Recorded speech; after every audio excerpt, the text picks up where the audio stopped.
इस षड्यंत्र की तह तक जाएगी। इसके पीछे के षड्यंत्रकारियों को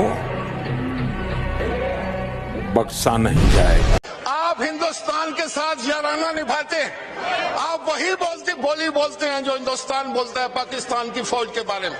ये हम लोग बर्दाश्त नहीं करेंगे। हम शहीदों के वारिस हैं। पाकिस्तान का क्यों हाथ होगा?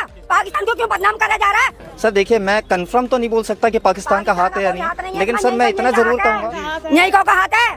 पाकिस्तान का क्यों हाथ होगा? पाकिस्तान को क्यों बदनाम करा जा रहा है? अबे पाकिस्तानी हम, ये बता हिंदुस्तानी हम, ये बता पाकिस्तान कहाँ से आ गया? पाकिस्तान यहाँ पे आ रहा है। तुमने देखा पाकिस्तान को? तुमने देखा? यही का गुंडा, यही का गद्दार। ये वो लोग हैं जो जिस देश का खाते हैं उसी देश के लिए जहर उगलते हैं, जिस देश में रहते हैं उन्हीं के लोगों को तकलीफ पहुंचाते हैं। ये वही लोग हैं जिनके चेहरे हम आपको दिखा रहे हैं, चाहे वो कितने भी पढ़े लिखे क्यों ना हो, चाहे वो अनपढ़ जाहिल हो, लेकिन इनका काम सिर्फ यही है कि आतंकवादियों का कोई धर्म नहीं होता। आतंकवादी किसी धर्म के नहीं होते। आतंकवादी जो होता है उसका कोई धर्म नहीं होता, उसको किसी धर्म जाति के साथ नहीं जोड़ना चाहिए। जुल्म और नाइंसाफी के कोख से आतंकवाद पैदा होता है। एजुकेशन के बिना देश और समाज आगे नहीं बढ़ेगा ना। लोग टेररिस्ट क्यों बनते हैं? उनको रोजी रोटी रोजगार नहीं है, एजुकेशन नहीं। मोदी जी ने यह अनाउंस करा था, पूरी दुनिया ने अनाउंसमेंट सुनी है और ये सरकार की पॉलिसी है। Any act of terror will be deemed to be an act of war against India.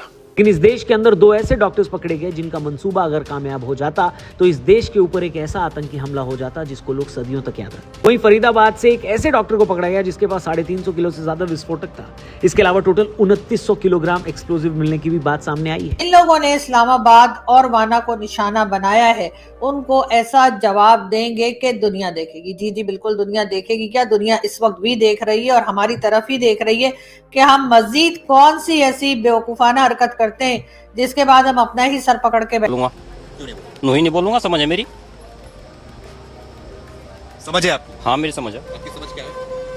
अरे मेरे धर्म में नहीं बंदे मातरम में नहीं बोलूंगा। और नहीं, धर्म की बात थोड़ी आती है। अरे तो मैं नहीं बोलूंगा, बस मैं मना कर दिया आपको। नहीं, कोई धर्म की नारा थोड़ी है, ये तो है राष्ट्रगीत है। तुम यहाँ से अनपढ़ लोगों को जो फंसाने में रहते हो, क्या मैटर तुम्हारा? आप अनपढ़ हो? हाँ मैं अनपढ़ है। तो राष्ट्रगीत जो है वो तो देश की है, राष्ट्रगीत है वो। उसके बोलने में, वंदे मातरम बोलने में क्या? मैं तो नहीं बोल रहा हूँ, बस मैं अपनी बता दी। अब आगे वजह क्या? आपके धर्म में क्यों इसको हराम है? मैं तो नहीं कहा जब हराम होता, मैं ना हराम बता रहा ना हलाल, लेकिन आपने बोला ना आपके धर्म में नहीं है। पता चला था 3 बजे के टाइम फोन आया था गुजरात से, तो वो कहने लगे सोहेल खान को अरेस्ट कर लिया गया है। तो मेरी बहन पास, तो इन्होंने कहा कि कोई और होंगे सोहेल भाई, हमारे तो वहाँ पढ़ने गए हैं, हाफिजा करते हैं वहाँ। तो उन्होंने कहा नहीं, सुम्मी खान कौन है? इन्होंने कहा हमारे भाई हैं। और असीम खान तो कहीं वो भी हमारे भाई हैं, सलीम तो कहीं पापा हैं, तो कहीं लखीमपुर के हैं, वार्ड नंबर 1 का वो सोहेल खान गुजरात में पकड़ लिया। बस इतनी बात उन्होंने कही थी और फिर फोन काट दिया था। वो हाफिजा वहाँ करते हैं, 3 साल से हाफिजा कर रहे हैं वहाँ। मतलब हाफिज पूरे हो गए हैं, वो ये पढ़े नहीं, हाफिजा वाली है, पूरा हाफिजा कर रखा है मुजफ्फरनगर में। वो टहलने घूमने गया होगा, इसी छुट्टी होती है तो घूमने जाया करते हैं। शर्मनाक बात यह है, जब पूरा देश गुस्से और शोक में डूबा था, उसी वक्त एक मौलाना और रिटायर्ड प्रिंसिपल नजरुल इस्लाम इस हमले पर हंसी के इमोजी डाल रहा था। उसने फेसबुक पर लिखा कि चुनाव आ रहे हैं, ऐसे धमाके तो।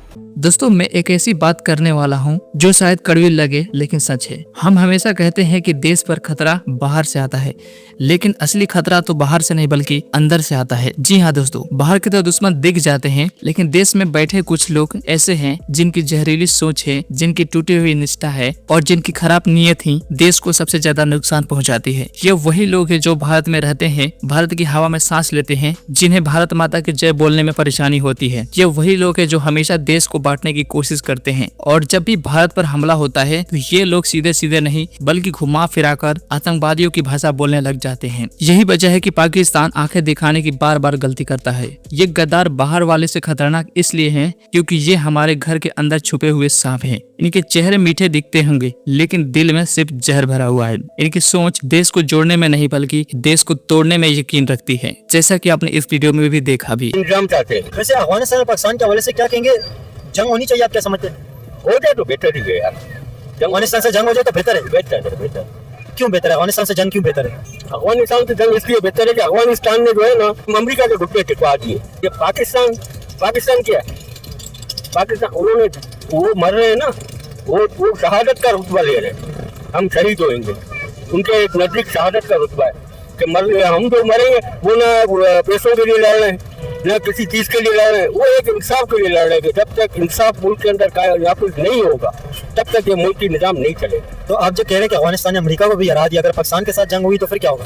पाकिस्तान के साथ जंग हुई तो फिर वो यही होगा, मुनाफिक आदमी कब तक रहेंगे यार। पकड़ा गया, हथियार पकड़ा गया और जैश के लिए वो काम करता था। आपको इस बाबत कोई जानकारी है? जी सर, कुछ नहीं पता है सर, हमें कुछ नहीं पता। जी सर, कुछ नहीं। तो आपका भाई किस तबीयत का था? क्या वो धार्मिक था? क्या वो ऐसे, क्योंकि आपका भाई है तो आपको ज्यादा पता होगा। बहुत ज्यादा रहमदिल था, ये आप सब लोगों से पूछ सकते हो वो कितना रहमदिल। और साथ ही जो इन लोगों के जिन पे शक है, अभी तो कोई प्रूव नहीं हुआ है, जिनको जो मशकूक हैं, जिनके ऊपर शक है, उनके घर वालों को, उनकी फैमिलीज को जो पूछताछ करनी है बेशक पूछताछ करे, मगर एक तरीके का उसका इस्तेमाल करे, उनको मुजरिम समझ के पूछताछ ना करें। सबको हम रुकने के लिए आए नहीं, हम कल चले जाएंगे, हमारा कल शाम वापसी हो जाएगी।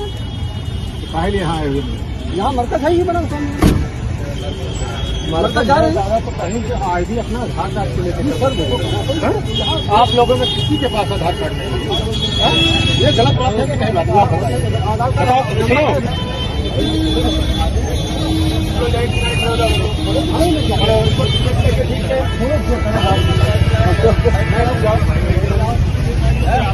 क्या नाम है आपका?